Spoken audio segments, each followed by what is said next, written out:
do Senhor, meu querido, minha querida, tudo bem com você? Que bom que nós estamos aqui. E estamos aqui para dar prosseguimento ao nosso panorama bíblico. E hoje com nossa aula de número 6, né? Que tem por tema os princípios de Deus. Amém? Vamos fazer uma breve oração? Senhor meu Deus e meu Pai, em nome de Jesus, queremos te louvar, Senhor, por esta rica oportunidade que o Senhor nos concede para aprender mais um pouco acerca da tua palavra, Senhor. Queremos invocar o teu Espírito para que possa cooperar conosco, Senhor, para nos fazer, papai querido, ó Deus eterno, aplicar nas nossas vidas a tua verdade para glorificar o teu nome. Por isso eu te peço, Senhor, que a tuas bênçãos continuam repousadas sobre o teu povo, em nome de Jesus. Amém, amém, graças a Deus. Queridos, mas o que é os princípios de Deus? Queridos, os princípios de Deus é um conjunto de ensinamento que orienta a conduta de um indivíduo. É um conjunto, de ensinamentos que orienta, a conduta de uma sociedade. Ao lermos a Bíblia Sagrada, meus amados, nós temos que prestar muita atenção, pois vamos nos deparar com os princípios de Deus.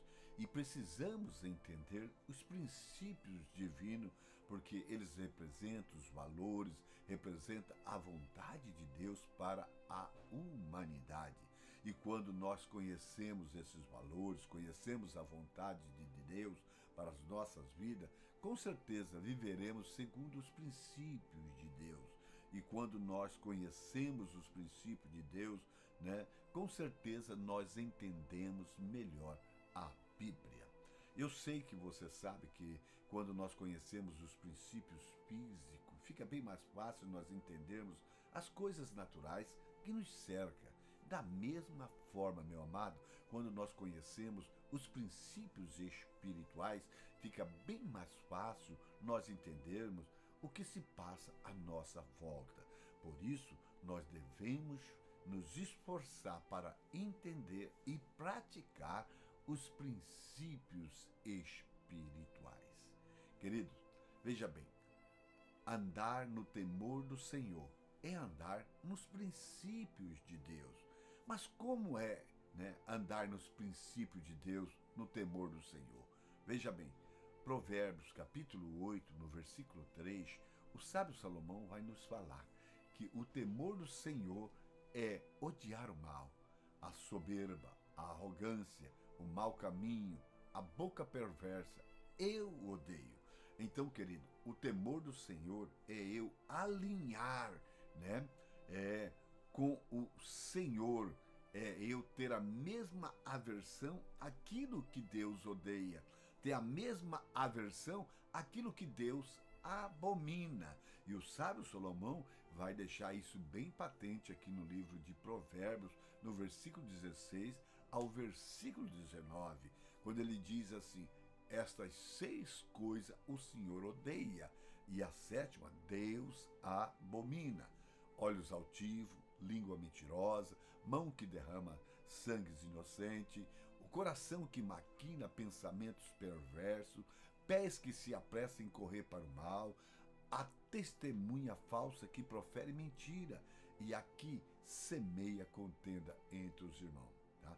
Queridos, e nós entendemos, e a própria Bíblia nos ensina que o temor do Senhor é o princípio da sabedoria.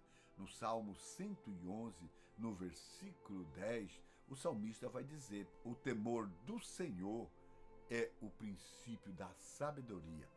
Bom entendimento tem todos os que cumprem os seus mandamentos, o seu louvor permanece para sempre.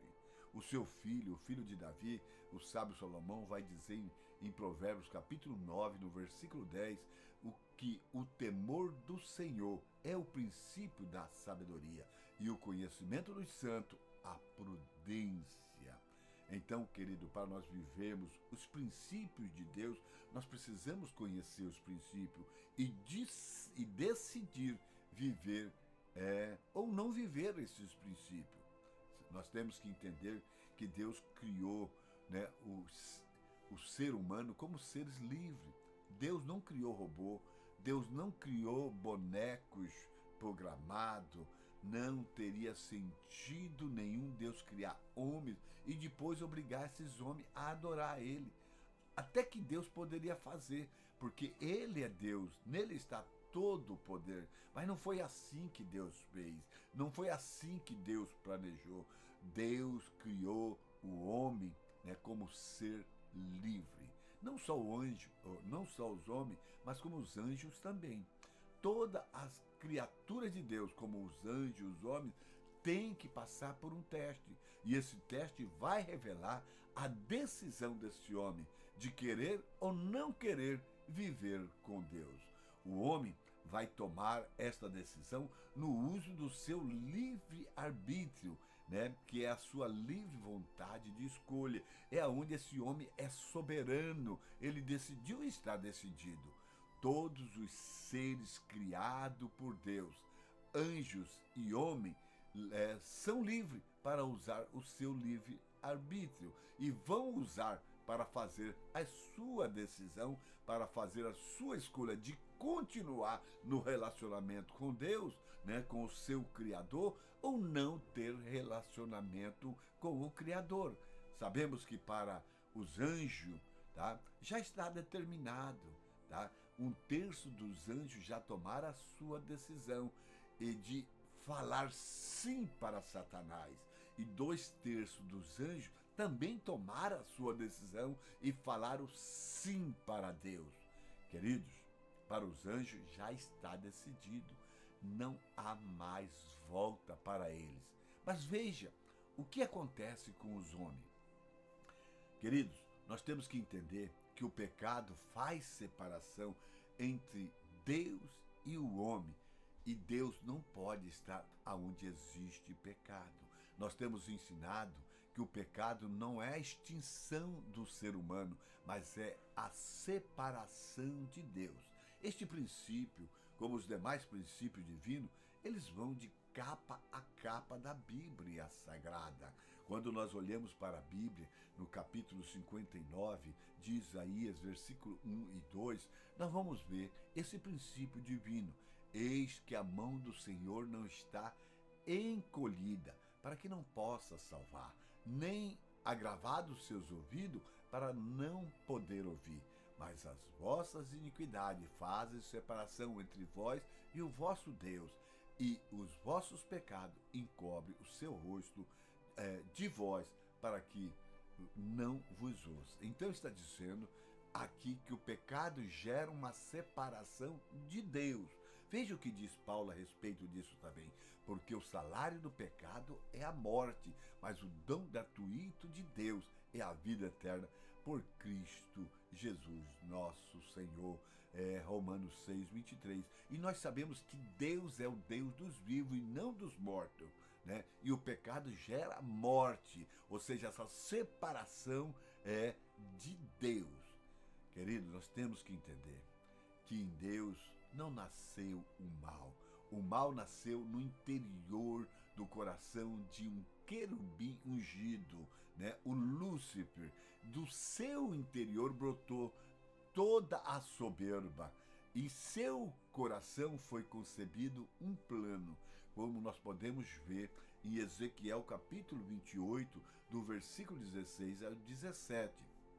Na multiplicação do teu comércio, encheram o teu interior de violência e pecaste, por isso te lancei, né, profanado do monte de Deus e te fiz perecer, ó querubim cobridor, do meio das pedras afogueadas. Elevou o teu coração por causa da tua formosura, corrompeste a tua sabedoria por causa do teu resplendor, e por terra te lancei diante dos reis, te pus para que olhem para ti. Queridos, quando isto aconteceu, Lúcifer, o querubim ungido, se afastou de Deus e se tornou Satanás. E ele tinha influenciado também 1/3 dos anjos do céu. A verdade é que quando alguém se afasta de Deus, essa pessoa se afasta da luz, se afasta da única fonte da vida. Automaticamente, esta pessoa vai se envolvendo em tudo aquilo que se opõe a Deus, tudo aquilo que é contrário à vontade de Deus. Vai se envolvendo com as trevas, vai se envolvendo com as mentiras, vai se envolvendo com a injustiça, vai se envolvendo com a maldade. O pecado, querido, ele traz terríveis consequências, até, que essa criatura se acha que pode ser semelhante a Deus, como esse querubim, o Lúcifer. Esse querubim se separou de Deus, mas não deixou de ser querubim, com todos os seus atributos que foi criado. Não deixou de ser um ser pessoal, somente se tornou Satanás, o adversário. Assim sendo, querido, o homem não deixa de ser homem após ele pecar. Não, ele continua sendo homem. Sabemos que Satanás e seus anjos caídos formam um exército bem organizado, com principado, potestade, espírito dominadores, hoste espiritual da maldade, como diz Paulo em Efésios 6:12. Queridos, entenda que outro princípio de Deus é que Deus julga os homens e os anjos pelas obras. Por que Deus não deu um basta quando esse querubim pecou? Deus não parou porque Deus vai julgar suas criaturas pelas obras. Olha o que diz aqui, 1 Pedro capítulo 1, versículo 17.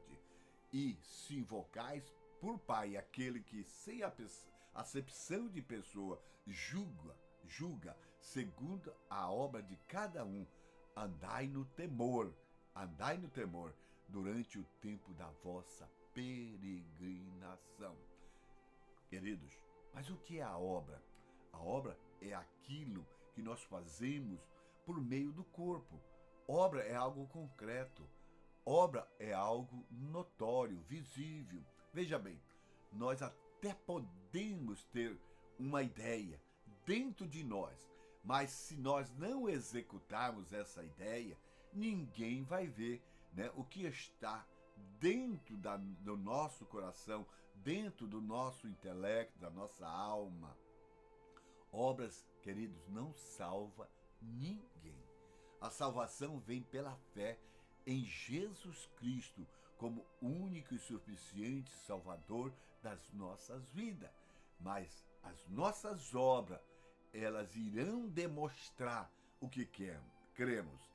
A obra segue aquilo que nós cremos. A obra é a demonstração para todo o universo, daquele que nós cremos, ou daquilo que nós cremos. Se eu digo que creio em Jesus e o meu testemunho diz que não tem nada a ver com aquilo que eu falo, a minha fé, ela é falsa. Quando nós olhamos para Tiago, no capítulo 3, no capítulo 1, melhor dizendo, do versículo 21 ao versículo 25, nós vamos ver aqui algo interessante. Por isso, rejeitamos toda a imundícia e superfluidade de malícia, recebei com mansidão as palavras em voz enxertada, a qual pode salvar a vossa alma, e sedes cumpridores da palavra, e não somente ouvindo, enganando-vos a vós mesmo. Sedes cumpridores da palavra, e não somente ouvintes, enganando-vos a vós mesmo. Porque se alguém é ouvinte da palavra e não cumpridores, é semelhante ao homem que contempla ao espelho o seu rosto natural, porque se contempla a si mesmo e vai-se e logo se esquece como era.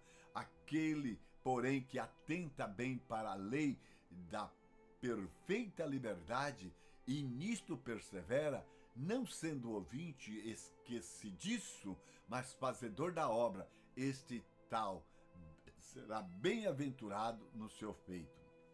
Tiago vai dizer no versículo 17 do capítulo 2, assim também a fé, se não tiver as obras, é morta em si mesmo. Então, a fé, ela gera obra.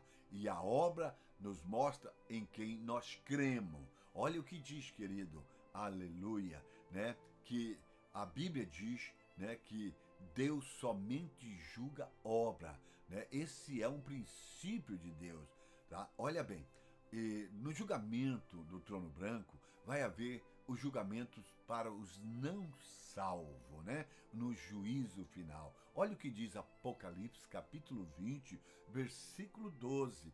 E vi mortos, grandes e pequenos, que estava diante de Deus, e abriram-se os livros, e abriu-se outro livro, que é o da vida, e os mortos foram julgados pelas coisas que se encontram escrito nos livros, segundo as suas obras. Então Deus julga pelas obras. Os não salvos serão julgados por aquilo que fizeram. E a Bíblia diz que, né, somos julgados por meio da obra feita por meio deste corpo.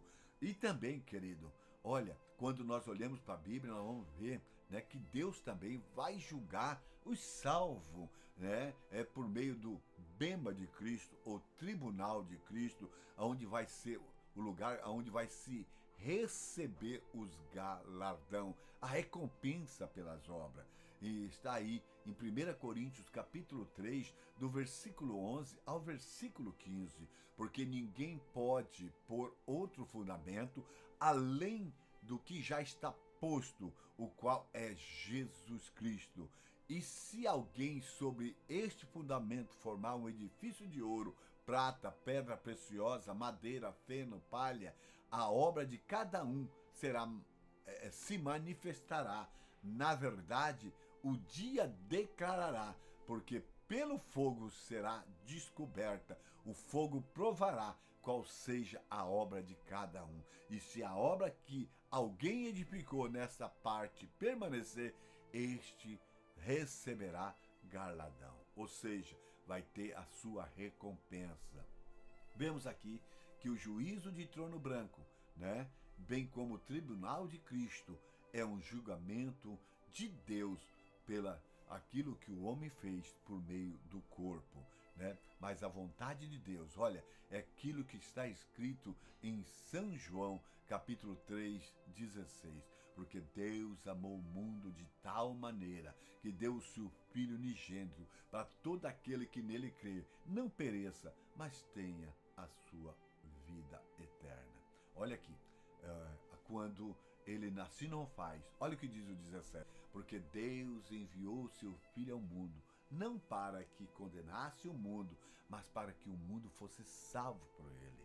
Quem crê nele não é condenado, mas quem não crê já está condenado, porquanto não crê no nome do unigênito Filho de Deus. Ou seja, o homem faz a sua escolha. O homem, sim, ele tem o livre-arbítrio, ele toma a sua decisão de crer ou não crer no unigênito Filho de Deus. Deus tem permitido, querido, que Satanás use todo o mal que ele tem no seu coração, transformando esse mal em obra, pois as suas obras já direcionaram Satanás para o julgamento do trono branco. E Deus vai lançar, né, Satanás com os seus anjos caídos, ou com todos os demônios, no lago de fogo para sempre. E por causa das suas obras, o inferno foi preparado para Satanás e seus anjos, como diz Mateus 25, 41. Então dirá também aos que estiverem à sua esquerda: apartai-vos de mim, malditos, para o fogo eterno preparado para o diabo e seus anjos. Querido, Deus nunca preparou, né, o inferno, o lago de fogo para os homens. Porém, aquele que em vida não aceitou o sacrifício de Jesus, que não aceitou o plano de Deus, este vai ficar do lado de Satanás após o julgamento final. irá para o lago de fogo, como está escrito em Apocalipse, capítulo 20, do versículo 11 ao versículo 15.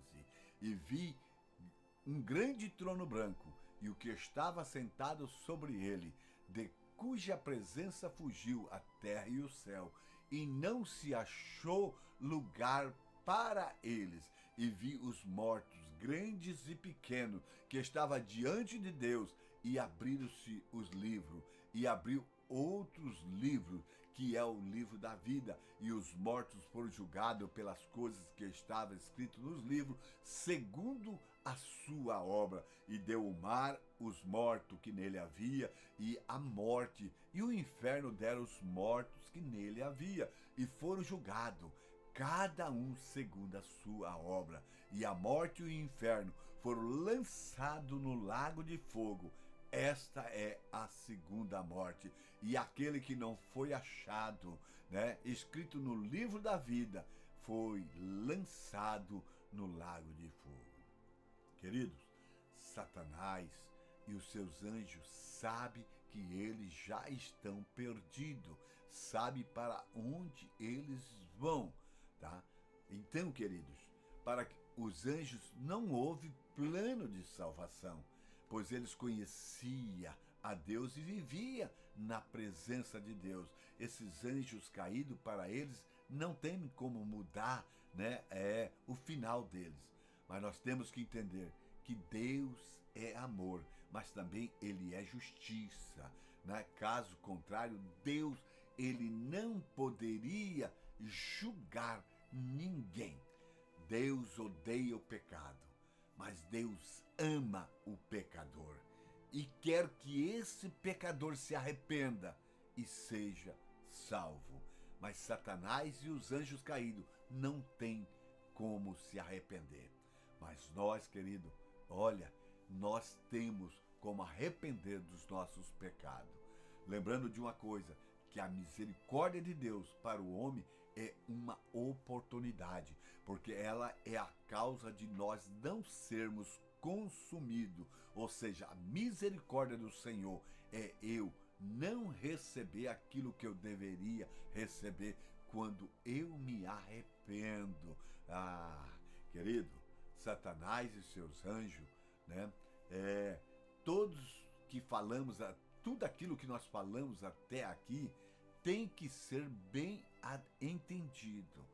Temos que ter uma convicção bíblica de quem é Satanás e como ele trabalha em conjunto com os seus anjos caídos, que são os demônios.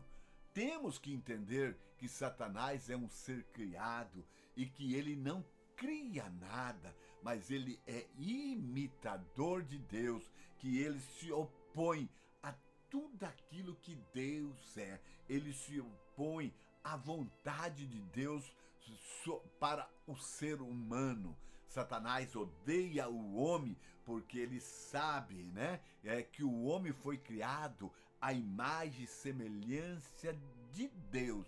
O homem é tudo aquilo que Satanás queria ser, Nós temos visto, queridos, que em cada dispensação Deus tem apresentado ao homem o seu plano de salvação, e Satanás vem e apresenta ao homem um outro plano para desviar o homem do foco de Deus, tá?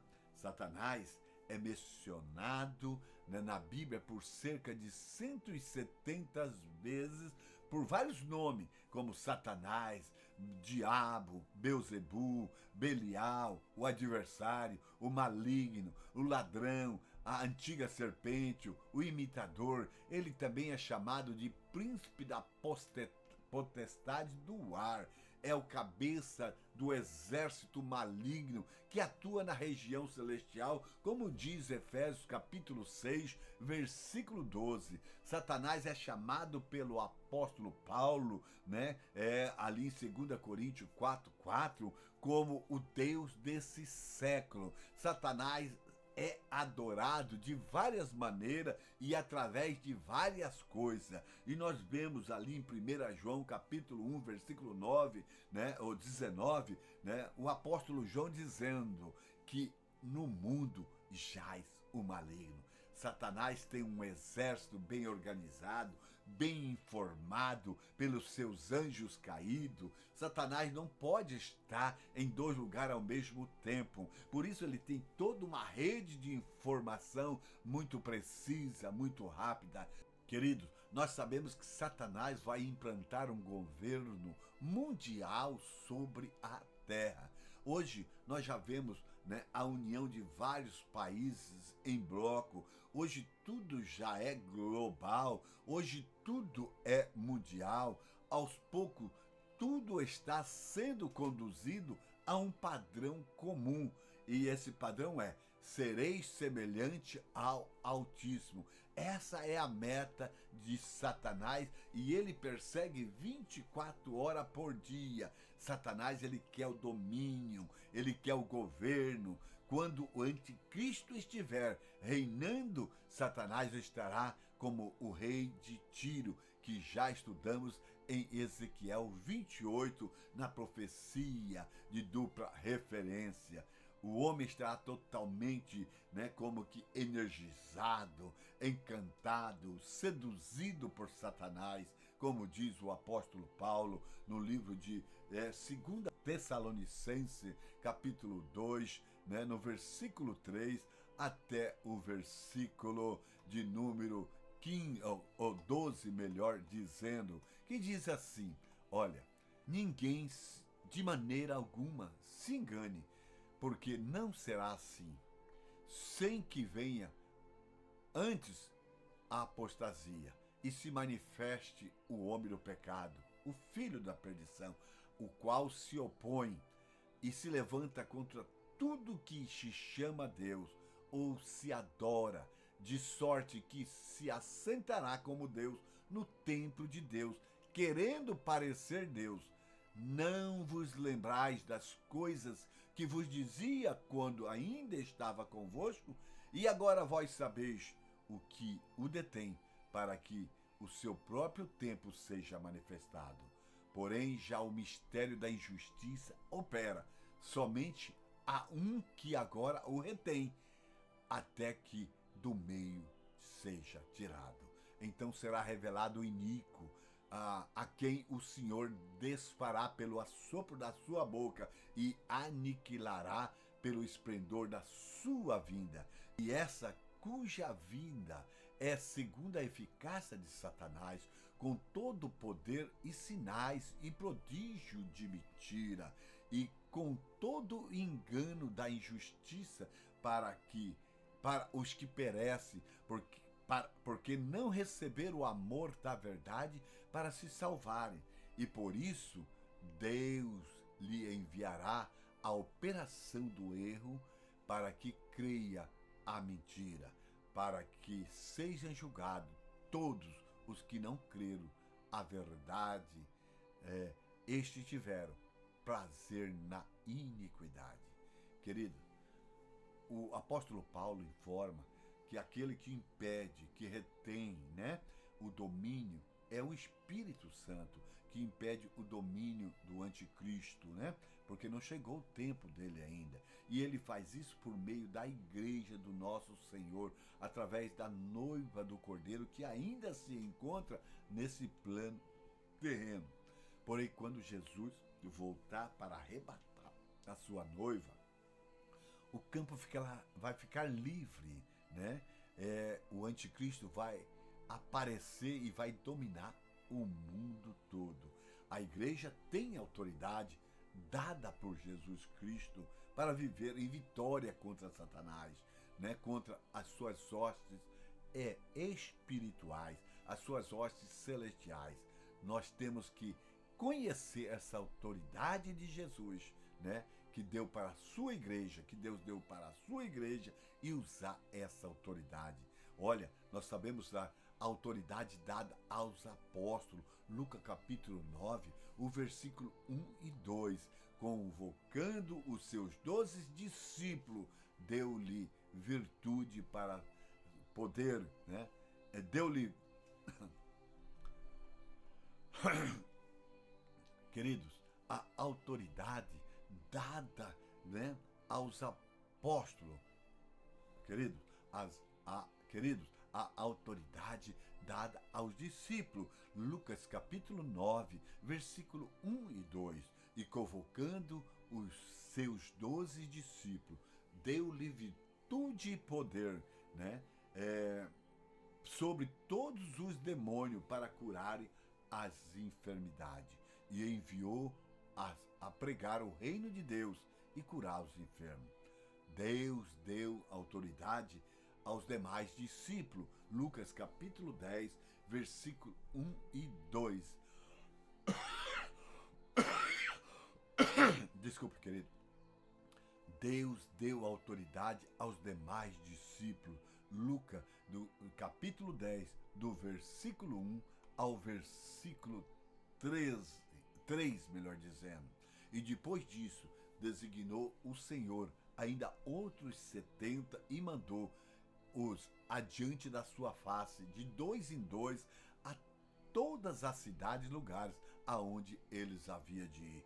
E diz-lhe: grande é, em verdade, a seara, mas os obreiros são pouco. Rogai, pois, ao Senhor da seara, que envie obreiro para a sua seara. E ide, eis que vos mando como cordeiro em meio de lobos. Veja o que diz o versículo 17 a 19. E voltaram os 70 com alegria, dizendo: Senhor, Senhor, em teu nome até os demônios nos sujeita. E disse-lhe: eu via Satanás como um raio cair do céu. E eis que vos dou poder para pisar serpente e escorpião e todas as forças do inimigo, e nada vos fará dano algum. Olha, Jesus deu autoridade a todos que...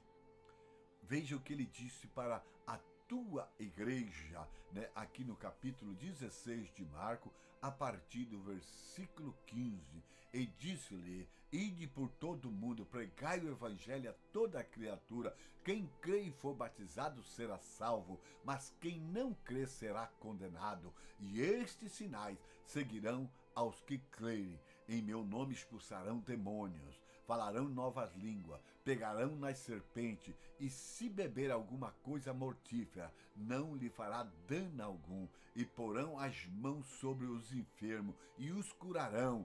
Ora, Senhor, depois de ter falado, foi recebido no céu, e assentou-se à direita de Deus. E eles, tendo partido, pregaram por todas as partes, cooperando com eles o Senhor, confirmando a palavra com os sinais que os seguiam. Amém. Queridos, mas Jesus mesmo disse, né, que a alegria deles, tá, não teria que estar no fato de estar expulsando o demônio, mas está no fato de que os seus nomes estivesse escrito no livro da vida. Lucas capítulo 10, versículo 20. Querido, nós sabemos que 2/3 dos anjos de Deus trabalham fielmente para o Senhor. O Salmo 103, versículo 20, Davi vai expressar: bendizei ao Senhor todos os seus anjos, vós que excedeis em força, que guardais os seus mandamentos, obedecendo a voz da tua palavra. Bendizei ao Senhor todos os seus exércitos, vós ministros seu, que executai o seu beneplácito. Esses anjos, eles têm uma função, são designados por Deus para trabalhar ao nosso favor. Olha o Salmo 91, versículo 11 e 12. Porque os seus anjos dará ordem a teu respeito para te guardar em todos os teus caminhos, e eles te sustentarão nas suas mãos, para que não tropece com o teu pé em pedra. Olha o que ele disse também no Hebreus capítulo 1, versículo 14.